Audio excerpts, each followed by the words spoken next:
அல்லேலூயா. அன்றைய நாம் பரலோக பிதாவே, இந்த வேளையிலும் இந்த வேத வாசிப்பு நிகழ்ச்சி எங்களுக்கு ஆசீர்வதிப்படிக்காக நாங்கள் உண்மை நோக்கி பார்க்குறோம். ஆண்டவர் நேரங்களோடு இருந்து பெரிய காரியங்கள் நடப்பி இந்த ஒவ்வொருவருக்குள்ளே வேத வாசிக்கிற அந்த அனுபவத்தை தாரும் இயேசு கிறிஸ்து நாமத்தில் வேண்டிக் கொள்கிறோம் பிதாவே, ஆமென். நேயர்களே, குறிப்பாக வேத வாசிப்பு நிகழ்ச்சி மிகவும் ஆசீர்வாதமாக இருக்கும். நீங்கள் இதை அற்பமாக எண்ணாதபடி ஒரு முறை கேட்பீர்களே, ஆனால் ஒரு வேதத்தை முழுவதும் நீங்கள் இந்த வருடம் முழுவதும் ஒரு வேதத்தை ஒரு முறை வாசித்து முடிக்கிறீர்கள். எத்தனை முறை கேட்கிறீர்களோ அத்தனை முறை வாசித்து முடிக்கிறீர்கள். அதில் இதில் இருக்கிற இன்பம், ஆனந்தம், பேரின்பம் அது பெரிது. அதை நீங்கள் ருசித்து பாருங்கள். ஒவ்வொரு நாளும் தேவன் நம்முடைய வாழ்க்கைக்கு ஏற்ற காரியங்களை இதிலிருந்து நமக்கு போதிப்பார். துன்பத்துக்கு ஆறுதல் தருவார், வெற்றி தருவார், வேதனைகள், வியாதி பிரச்சனைகளிலிருந்து விடுதலை தருவார். மிகவும் ஆசீர்வாதமாக இருக்க வாழ்க்கையை கர்த்தர் அப்படி தான் செயல்படுத்தி கொண்டிருக்கிறார். ஆகவே நீங்கள் இந்த அனுபவத்துக்கு நேராக ஜாதி மதம் பாராதபடி இந்த நிகழ்ச்சியை நீங்கள் கேளுங்கள். உங்களுக்கு இது ஒரு பரலோக மன்னா, பரலோக மருந்து, பரலோக வழிகாட்டி. கர்த்தர் உங்களை ஆசீர்வதிப்பார். தொடர்ந்து நாளில் ஓசியா தீர்க்கதரிசியின் புத்தகம் 10ஆம் அதிகாரம். குறிப்பாக இன்னும் சொல்லப்போனால், உங்களுக்கு எப்போ வேணுமானாலும் வேதத்தை கையில் இல்லாட்டால் கூட பிரயாணங்களிலும் படுக்கை நேரங்களில் எந்த நேரங்களிலும் வேலை நேரங்களிலும் இது நீங்கள் போட்டு கேட்கலாம். மிகவும் பயனுள்ளதாக இருக்கிறதுக்காக தான் இந்த நிகழ்ச்சியை நாங்கள் உங்களுக்கு ஒளிபரப்புகிறோம். ஆண்டவர் நாமம் மயம்படுவதாக. ஓசியா 10ஆம் அதிகாரம். இஸ்ரவேல் பலனற்ற திராட்சை செடி, அது தனக்குத்தானே கனி கொடுக்கிறது. அவன் தன் கனியின் திரளுக்கு சரியாய் பலிபீடங்களை திரளாக்குகிறான். தங்கள் தேசத்தின் செழிப்புக்கு சரியாய் சிறப்பான சிலைகளை செய்கிறார்கள். அவர்கள் இருதயம் பிரிக்கப்பட்டிருக்கிறது. இப்போதும் குற்றம் சுமத்தப்படுவார்கள். அவர்கள் பலிபீடங்களை இடித்து அவர்கள் சிலைகளை நாசமாக்குவார்.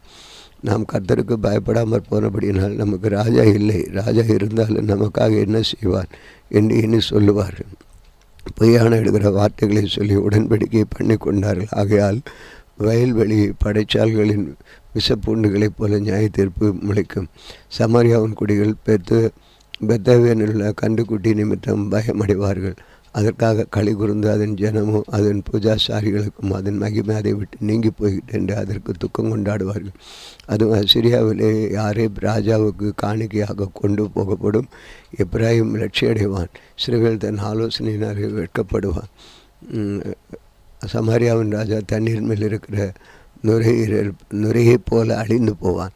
சிறுவருடைய பாவமாகி ஆபேலின் மேடைகள் அழிக்கப்படும். முட்செடிகளும் முட்பூண்டுகளும் அவர்கள் பலிவிடங்கள் மேல் முளைக்கும். பர்வதங்களை பார்த்து எங்களை மூடுங்கள் என்றும் குன்றுகளை பார்த்து எங்கள் மேல் விழுங்கள் என்று சொல்லுவார்கள்.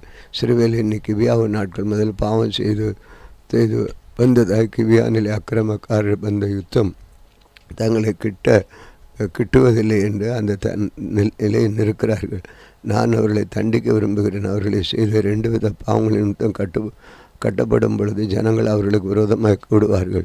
எப்ராஹிம் நன்றாய் பாழாக்கப்பட்டு போரடிக்க விரும்புகிற கடாரியாக இருக்கிறேன். ஆனாலும் நான் அழகான களத்து மேல் நுகத்தடியை வைப்பேன். எப்ராஹிம் ஏற்பூட்டி ஓட்டுவேன். யூதா உழுவான், யாக்கோபு அவனுக்கு பரமடிப்பான். நீங்கள் நீதிக்கென்று விதையுங்கள், தயவு கொத்ததாய் அறுப்பாருங்கள். உங்கள் சரீரத்தை பயன்படுத்துங்கள். கர்த்தர் உங்கள் மேல் நீதியை வர்ஷிக்க பண்ண மட்டும் அவரை தேட காலமாக இருக்கிறது. அநியாயத்தை உழுதீர்கள், தீவினை அறுத்தீர்கள், பொய்யின் கனிகளை புசித்தீர்கள். உங்கள் வழியும் உங்கள் பராக்கிரமசாலிகளையும் திரளையும் நம்பினீர்கள். ஆகையால் உங்கள் ஜனங்களுக்கு அமளியும் எழும்பும் பிள்ளைகளின் மேல் தாய் மோதியடிக்கப்பட்ட யுத்த நாளில் பெத்தார் வேலையை சமான் அழித்தது போல உங்கள் எல்லா அரண்களையும் அழிக்கப்படும். உங்கள் கொடிய பொல்லாப்பினால் பெத்தேல் இடிக்க இப்படிப்பட்டதை உங்களுக்கு செய்யும். அதிகாலமே இஸ்ரவேலின் ராஜா முற்றிலும் சங்கரிக்கப்படுவான். அதிகாரம் 11. இஸ்ரவேல் இளைஞனாயிருந்த பொழுது நான் அவனை நேசித்தேன். எகிப்திலிருந்து என்னுடைய குமாரனை வரவழைத்தேன். அவர்கள் தங்களை அழைக்கிறவர்கள் என் முகத்துக்கு விலைக்கு போய்விட்டார்கள். பாகால்களுக்கு பலியிட்டு விக்கிரகங்களுக்கு தூபம் காட்டினார்கள். நான் எப்ராஹிமை கைப்பிடித்து நடக்க பழக்கினேன், ஆனாலும் நான் தங்களை குணமாக்குறேன் என்று அறியாமற் போனார்கள். மனுஷரை கட்டி இழுக்கிற அன்பின் கயிர்களால் நான் அவர்களை இழுத்தேன். அவர்கள் கழுத்துகளின் மேல் இருந்த நுகத்தடி எடுத்து போடுகிறவரை போல இருந்து அவர்களை பட்சமாய் சாய்ந்து அவர்களுக்கு ஆகாரம் கொடுத்தேன். மனம் திரும்ப மாட்டோம் என்றதனால் அவர்கள் எகிப்து தேசம் திரும்பி போவதில்லை. அந்நிய அசீரியன் அவர்களுக்கு ராஜா. ஆகையால் அவர்களுடைய ஆலோசனைகளின் நிமித்தம் பட்டயம் அவர்கள் பட்டணங்களுக்கு பாய்ந்து அவர்கள் தாழ்பாக்களை நிர்மூலம் பண்ணி அவர்களை பட்சிக்கும். என் ஜனங்கள் என்னை விட்டு விலகுகிற மாறுபாட்டை பற்றி கொண்டிருக்கிறார்கள். அவர்கள் உன்னதமானவருடைய வரவழைத்தாலும் ஒருவன் எழும்புகிறதில்லை. எப்ராஹிமே, நான் உன்னை எப்படி கைவிடுவேன்? இஸ்ரவேலே, நான் உன்னை எப்படி கொடுப்பேன்? நான் உன்னை எப்படி ஆத்மாவை போல ஆக்குவேன், உன்னை எப்படி செபாயிமை போல வைப்பேன். என் இருதயம் எனக்கு குழம்புகிறது, என் பரிதாபங்கள் ஏகமாய் பொங்குகிறது. என் உக்கரவு கோபத்தின்படியே செய்ய மாட்டேன், எப்பிராயிமை அழிக்கும்படி திரும்ப மாட்டேன். ஏனென்றால் நான் மனுஷன் நல்ல தேவனாக இருக்கிறேன். நான் உன் நடுவில் பரிசுத்தர் ஆகையால் பட்டணத்துக்கு விரோதமாக வரேன். அவர்கள் கர்த்தரை பின்பற்றுவார்கள், அவர்கள் சிங்கத்தை போல கட்சிப்பார்கள். அவர்கள் கட்சிக்கும் பொழுது அவர்கள் சந்ததியார் மேற்கு திசையிலிருந்து நடுங்கி வருவார்கள். எகிப்திலிருந்து குருவிகளைப் போலவும் அசீரியா தேசத்திலிருந்து புறாக்களைப் போலவும் பயந்து வருவார்கள். அப்பொழுது அவர்களுக்கு வீடுகளில் குடியிருக்க பண்ணுவேன் என்று கர்த்தர் சொல்லுகிறார். எப்பிராயீமர் பொய்களினாலும் இஸ்ரவேல் வம்சத்தார் வஞ்சகத்தினாலும் என்னை சூழ்ந்து கொண்டிருக்கிறார்கள். யூதாவெனில் இன்னும் தேவனுடைய அரசர் உண்டு, பரிசுத்தவான்களுடைய உண்மையாக இருக்கிறான்.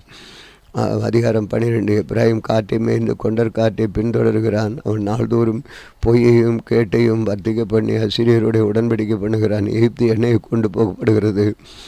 யூதாவோடும் கர்த்தருக்கு வழக்கு இருக்கிறது. அவர் யாக்கோபை அவன் வழிகளுக்கு தக்கதாக போகிறார். அவன் கிரியைகளுக்கு தக்க அவனுக்கு நீதியை சரி கட்டுவார். அவன் தாயின் கற்பத்திலே தன் சகோருடைய குதிங்காலை பிடித்தான். தன் பலத்தினால் தேவனுடைய போராடினான். அவன் தன் தூதனான அவரோடே போராடி மேற்கொண்டான். அழுது அவரை நோக்கி கெஞ்சினான். பெத்தேலில் அவனை கண்டு சந்தித்து அவரிடத்தில் நம்மோடே பேசினார். கர்த்தராகி அவர் சேனைகளின் தேவன் யெகோவா அவருடைய நாம சங்கீர்த்தனம். இப்பொழுது நீ உன் தேவனிடத்தில் திரும்ப தயவு நியாயத்தையும் கை கொண்டு இடைவிடாமல் உன் தேவனை நம்பிக்கொண்டிரு.